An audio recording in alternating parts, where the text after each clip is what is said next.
दोस्तों आज हम बात करेंगे कैपिटल गेन टैक्स की। कैपिटल गेन टैक्स जैसा कि आप सभी जानते हैं, जो इनकम होती है ना, उसके 5 हेड होते हैं। पहला हेड सैलरी का, दूसरा हाउस प्रॉपर्टी का, तीसरा अदर इनकम सोर्स का, चौथा कैपिटल गेन का और एक बिजनेस और प्रोफेशन का हेड भी होता है। तो ये 5 हेड होते हैं और इनसे हमारी इनकम होती है। तो बाकी हेड को छोड़कर आज हम बात करेंगे कैपिटल गेन के ऊपर। कैपिटल गेन कैसे राइज होता है, किस किस तरह की इनकम पर ये कैपिटल गेन होता है, कैसे होता है और इसके ऊपर जो टैक्स की कैलकुलेशन है वो कैसे की जाती है, बहुत ही आसान तरीके से आज हम समझेंगे। और मुझे यकीन है कि आज इस वीडियो को देखने के बाद आपको ये टॉपिक अच्छे से क्लियर हो जाएगा। तो चलिए टाइम वेस्ट ना करते हुए सबसे पहले हम कंप्यूटर स्क्रीन पर चलते हैं और वहीं पर सारी डिस्कशन करते हैं। स्वागत है दोस्तों, मैं नरेश कुमार, आप देख रहे हैं अकाउंटेक्स गुरु, देश का चैनल, आपका अपना यूट्यूब चैनल, जहां हम बात करते हैं कंपनीज के अकाउंट्स एंड टैक्सेशन कार्य प्रणाली सिस्टम के बारे में बड़ी आसान भाषा में। तो चलिए शुरू करते हैं।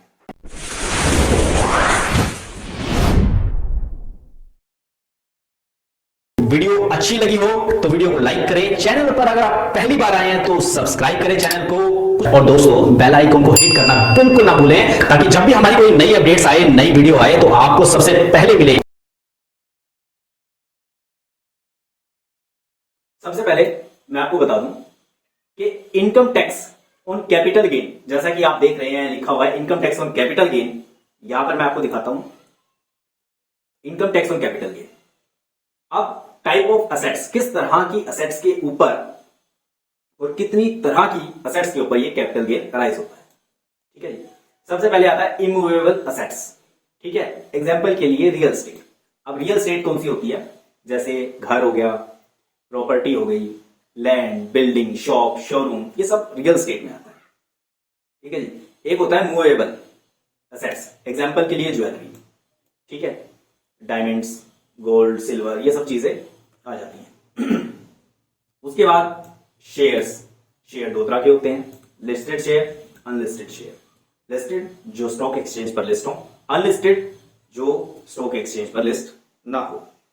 उसके बाद आता है म्यूचुअल फंड।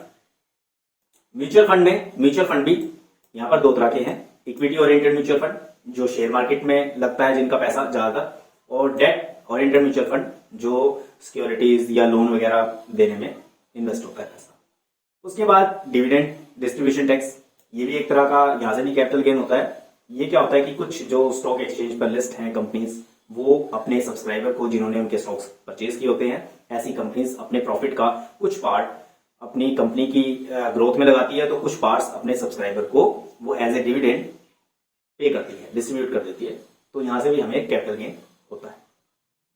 लेकिन आज इन सभी को छोड़कर हमारा जो मेन मुद्दा है, जो कैपिटल गेन राइज होगा, वो हम बात करेंगे इमूवेबल प्रॉपर्टी के बारे में।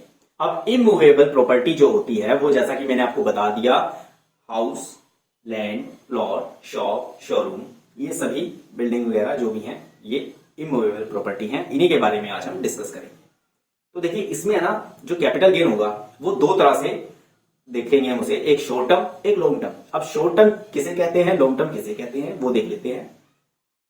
देखिए, जो 2 साल से ज्यादा हो, ठीक है, ऐसी प्रॉपर्टी जिसे आपने 2 साल से ज्यादा होल्ड किया हो अपने पास, वो उससे बेचने पर आपको जो कैपिटल गेन होगा वो लॉन्ग टर्म कैपिटल गेन होगा।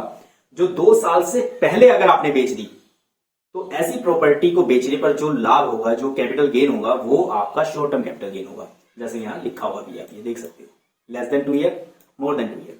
मतलब कहने का है, इसमें डेज वाइज देखना आपने, और डेज वाइज मतलब 365 दिन का एक ईयर होता है, तो 365 मल्टीप्लाई 2, ये 2 ईयर हो जाएंगे। कितने दिन इसके अंदर आते हैं आप इसमें देख सकते हो। तो इसके अंदर आप देखोगे, ये जैसा कि 365, ठीक है जी। अब आप इनको जोड़ लीजिए, 365 प्लस 365, 730 दिन। तो ये आप डेज वाइज देखोगे, कैलेंडर वाइज। कई बार ये 730 से एक दिन ऊपर नीचे भी हो सकता है, तो कैलेंडर के हिसाब से देख लेना। और इसमें मैं आपको बता दूं कि ये जो डेज हैं, ये आपको रजिस्ट्री की डेट से कैलकुलेट करने हैं। आज की डेट में रजिस्ट्री हुई है तो पहला दिन आज माना जाएगा, तो रजिस्ट्री की डेट से आप ये डेज कैलकुलेट करोगे। उसमें आपको 2 ईयर देखना है, शॉर्ट टर्म लॉन्ग टर्म का आपको पता लग जाएगा। अब हम नेक्स्ट बात करते हैं, यहां तक मुझे यकीन आपको समझ में आ गया होगा। अब जो ये कैपिटल गेन है, ये कैसे कैलकुलेट किया जाएगा, इसके बारे में समझते हैं। देखिए अब मैं आपको बताता हूं कि acquisition, cost of acquisition, acquisition जो एक्विजिशन वर्ड है इसका मतलब होता है परचेज, कॉस्ट ऑफ परचेज मतलब कॉस्ट ऑफ एक्विजिशन। अब देखिए मान लीजिए अब कैपिटल गेन की बात करते हैं, कैसे कैलकुलेट करते हैं। मान लीजिए एक प्रॉपर्टी आपके पास जिसे आपने बेचा, वो 16 अगस्त 2021 को बेचा। लिखा है sale price of property as per registry date, registry की डेट है 16 अगस्त 2021। 16 अगस्त 2021 को आपने रजिस्ट्री करवाई 2 करोड़, ठीक है जी। रजिस्ट्री की जो ये मतलब डेट है 2 करोड़ आपने ना, मतलब जो ये बेची सेल की, तो सामने वाले ने जो रजिस्ट्री करवाई वो 16 अगस्त 2021 को करवाई, ठीक है जी। तो आपने इसे 2 करोड़ में सेल कर दिया। अभी गवर्नमेंट क्या 2 करोड़ के ऊपर, क्या ये 2 करोड़ आपका कैपिटल गेन है, प्रॉफिट है? नहीं, इसमें से आपकी परचेज कॉस्ट भी माइनस होगी, ठीक है जी। तभी पता लगेगा आपको कितना कैपिटल गेन हुआ, कितना प्रॉफिट हुआ। और इसमें जितना खर्चा आपको आया सेल करने पर, देखिए सेल करते टाइम हमें डीलर को भी पैसे देने होते हैं, कमीशन भी देनी होती है, ब्रोकरेज भी देनी होती है। किसी न्यूज़पेपर में अगर ऐड की है, ठीक है, टीवी ऐड की है या नेट पर हमने अगर कोई ऐड किया इंटरनेट पर, फेसबुक पर, सारे खर्चे माइनस करने के बाद जो फाइनल आता है उसे ही हम एक्चुअल सेल मानते हैं, ठीक है जी। अब 2 करोड़ में से मेरे यहां पर खर्चे हुए 2 लाख के, तो मेरी नेट सेल कंसिडरेशन जो आई, सेल वैल्यू जो आई वो 1 करोड़ 98 लाख आई। तो क्या मेरा ये प्रॉफिट है, कैपिटल गेन है? जी बिल्कुल नहीं। मैंने इतने की सेल जरूर की है लेकिन ये मेरा कैपिटल गेन नहीं है। ये बिल्कुल भी जो 1 करोड़ 98 लाख है ये मेरा प्रॉफिट नहीं है, क्योंकि इसमें परचेज प्राइस लेस करना पड़ेगा। अब परचेज प्राइस एक बहुत बड़ा मुद्दा होता है प्रॉपर्टी को मतलब कि जब प्रॉपर्टी सेल की बात आती है ना, तो उस वक्त परचेज प्राइस मतलब उसके ऊपर बहुत काम करना होता है। और इसमें आज हम अच्छे से समझेंगे कि कैसे और क्या काम करना होता है। देखिए purchase price of property 50 lakh है। ये 50 लाख वैल्यू कहां से उठी? एज पर रजिस्ट्री से। रजिस्ट्री में जो वैल्यू लिखी है वो 50 लाख है और ये 13 अक्टूबर 2015 को रजिस्ट्री बनवाई थी। तो क्या मेरी ये मुझे 50 लाख की पड़ी थी प्रॉपर्टी? ना, मुझे 50 लाख की तो पड़ी नहीं, क्योंकि ये तो प्रॉपर्टी की वैल्यू है। मैंने कुछ खर्चे भी करवाए थे, मैंने रजिस्ट्री भी करवाई थी, स्टाम्प ड्यूटी पे की थी, मैंने एडवर्टाइजमेंट पे खर्चा भी किया था। मतलब कि अगर कोई मतलब एक अच्छी प्रॉपर्टी, सॉरी एडवर्टाइजमेंट कह रहा हूं मैंने ब्रोकरेज दी थी, कमीशन ली थी, ठीक है। और भी कई तरह के खर्चे होते हैं, डीलर को कमीशन देना, तो वो सारे खर्चे मेरे 10 लाख रुपए के हो गए। स्टाम्प ड्यूटी बनवाई, स्टाम्प पेपर वगैरह तैयार करवाए और भी लीगल फॉर्मेलिटीज होती हैं। तो ये जो खर्चे हैं 10 लाख के हो गए। तो 50 लाख की प्रॉपर्टी, 10 लाख के खर्चे, मुझे तो 60 लाख की पड़ी। ये खर्चे कब मान्य होते हैं? जैसे डीलर को कमीशन दी, ब्रोकरेज वगैरह दी, ये खर्चे आपने अगर कैश में दे दिए तो अलाउ नहीं होते, क्योंकि इसका कोई प्रूफ नहीं है, दिए नहीं दिए, कम दिए ज्यादा दिए, कुछ भी कह सकते हो फिर तो। अगर आपने बैंकिंग मोड से दिए हैं, गूगल पे, पेटीएम, फोन पे वगैरह, चेक से दिए हैं, एनईएफटी की है, तो ही एक्सेप्टेबल है, अदरवाइज ये एक्सेप्टेबल नहीं है। तो मैं मान के चलता हूं आपने सारे खर्चे बैंकिंग मोड से दिए तो ही इनको आप माइनस करना, अदरवाइज ये माइनस नहीं होंगे, ना ये ऐड होंगे। तो 60 लाख की आपकी परचेज पड़ती है, 198 की सेल पड़ती है। तो 198 में से 60 लाख अगर मैं माइनस कर दूं तो ये मेरे पास 1 करोड़ 38 लाख बचते हैं, दोनों का डिफरेंस। तो क्या मेरे को ये 1 करोड़ 38 लाख का पड़ा? जो ये मेरी सेल हुई 1 करोड़ 98 लाख माइनस 60 लाख, मतलब सेल में से मैं परचेज प्राइस को लेस कर दूं तो मेरा आता है 1 करोड़ 30 लाख। तो क्या वो मेरा प्रॉफिट है? वो मेरा कैपिटल गेन है? क्या मैं उसके ऊपर टैक्स दूं? जी नहीं, वो मेरा कैपिटल गेन नहीं है एक्चुअल में,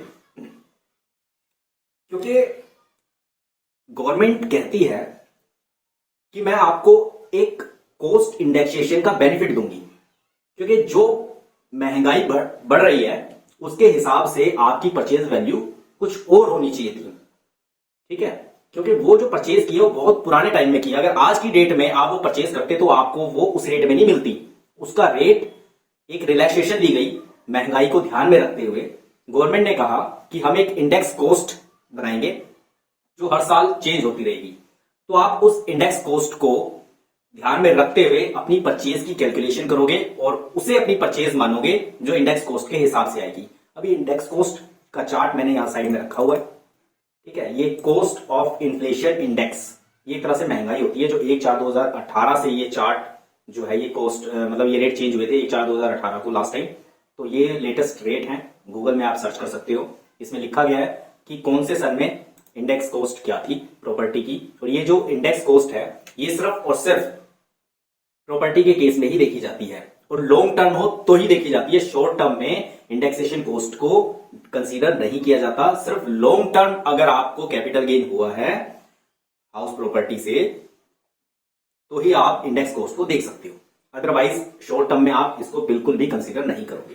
सिर्फ लॉन्ग टर्म में बोल रहा हूं मैं, लॉन्ग टर्म में आप इंडेक्स कॉस्ट का बेनिफिट ले सकते हो। इसका बेनिफिट होता कैसे है वो मैं बताता हूं। देखिए कुछ प्रॉपर्टी 2001 से 2 में थी, उसका रेट ये था इंडेक्स कॉस्ट का। जो 2001-2 से पहले की प्रॉपर्टी है उनको आप मतलब कि 2001-2 के हिसाब से ही कंसीडर करोगे, ये इंडेक्स कॉस्ट हाउस में लोगे। अभी जैसे मैं इसमें देखता हूं कि अभी देखिए यहाँ index cost of acquisition, acquisition means purchase, purchase का इंडेक्स कॉस्ट यहां पर मैंने कैलकुलेशन की है। कैसे निकालते हैं, देखिए फाइनेंशियल ईयर 15-16, जब मैंने इसको खरीदा था 13 अक्टूबर 2015 में, तो मतलब ये 15-16 फाइनेंशियल ईयर था। और जब सेल किया वो अगस्त 21 में किया, तो ये फाइनेंशियल ईयर 21-22 है। तो जो 15-16 है उसका इंडेक्स कॉस्ट 254 है और 21-22 का इंडेक्स कॉस्ट 317 रुपये है। अब देखिए आप यहां देख सकते हैं 15-16 में इंडेक्स कॉस्ट 254 रुपए और 21-22 में इंडेक्स कॉस्ट 317 रुपए। अब कैलकुलेशन कैसे होती है, जो आपकी नेट परचेज आई सारे खर्चे ऐड करके वो मेरी 60 लाख है। अब 60 लाख को मैंने रखा यहां पर, देखिए मैंने इंडेक्स कॉस्ट यहां लिख दी है। अब ये मेरी परचेज कॉस्ट है विद परचेज एक्सपेंसेस, मतलब जोड़कर 60 लाख रुपए आती है। अब मैंने इसकी एक्चुअल परचेज निकालनी है इंडेक्स कॉस्ट के हिसाब से। तो जो मेरी 60 लाख है मैंने फॉर्मूला भी लिख दिया है, जैसे ये मेरा सी कॉलम के अंदर एक्सेल में, और यहां से रो मेरी 30 नंबर है ये वाली। तो मैंने लिखा C13 डिवाइड किया उसको मैंने अपनी परचेज इंडेक्स के साथ, 254 रुपए से मैंने इसको डिवाइड कर दिया, मल्टीप्लाई किया आज की इंडेक्स से 312 रुपए। ठीक है, तो मेरी ये वैल्यू आ गई 74,88,189 रुपए। मतलब गवर्नमेंट कहती है कि अगर आज आप परचेज करते मतलब के इंडेक्स कॉस्ट के हिसाब से उन्होंने देखा, तो आपको 60 लाख नहीं ये 74 लाख की प्रॉपर्टी मानी जाती है। भी आपकी परचेज कॉस्ट ये है। ठीक है, आपको जो आपकी सेल हुई 1,98,00,000, ठीक है, उसमें से आप 60 लाख माइनस करके 1,30,00,000 के 30 लाख का आपको कैपिटल गेन नहीं हुआ, आपको 1,98 में से 74,88,000 माइनस करने पड़ेंगे। ठीक है, तो आपको जो वैल्यू आई वो आपका कैपिटल गेन है और उसके ऊपर आपको टैक्स देना है। तो मैंने इसको कैलकुलेट इंडेक्स कॉस्ट की कैलकुलेशन तो देख लिया आप सभी ने। अब हम बात करेंगे कि कैपिटल गेन की कैलकुलेशन कैसे की जाएगी। ये मेरी कैपिटल गेन की कैलकुलेशन है। इसमें सबसे पहले मैंने नेट सेल कंसिडरेशन ली, जो मेरी 1,98,00,000 आ गई थी 2 करोड़ में से 2 लाख के एक्सपेंसेस लेस करने के बाद। उसके बाद आप इसमें देखेंगे, ठीक है, 74 लाख रुपए मेरी परचेज कॉस्ट आ गई इंडेक्स कॉस्ट, इंडेक्सेशन के हिसाब से। ठीक है, अब मेरी जो इसमें कैपिटल गेन आया मेरा 1,98 में से 74 माइनस किया, फॉर्मूला मैंने साथ में लिखा हुआ है कि कैसे किया गया ये। तो 1,23,00,000 का मुझे कैपिटल गेन हुआ। वैसे मुझे 1,30,00,000 का हो रहा था, इंडेक्स कॉस्ट की हेल्प से मुझे यहाँ पर 7,01,00,000 रुपए का प्रॉफिट अलग से मतलब बेनिफिट हो गया। वरना 1,30,00,000 का कैपिटल गेन था तो मुझे इनकम टैक्स 1,30,00,000 के ऊपर देना था, लेकिन अभी मुझे इनकम टैक्स 1,23,00,000 के ऊपर देना है, मतलब ये मुझे बेनिफिट हुआ है। अभी इसके अंदर आप देखेंगे कि जो मुझे इनकम टैक्स देना है वो मतलब कि फिक्स 20% के हिसाब से देना है नेट। अब देखिए 1,23,00,000 के ऊपर 20% जब कैलकुलेट करेंगे तो ये 24,62,000 आता है, और जो 24,62,000 रुपए मेरा इनकम टैक्स आया उसके ऊपर एक 4% और कैलकुलेट करेंगे, जो 24 लाख का 4% जो 98,000 आता है, ये एक सेस है जो मैंडेटरी है। अब दोनों को मैंने जोड़ा तो मेरा 25,60,857 रुपए का मेरा इनकम टैक्स बना।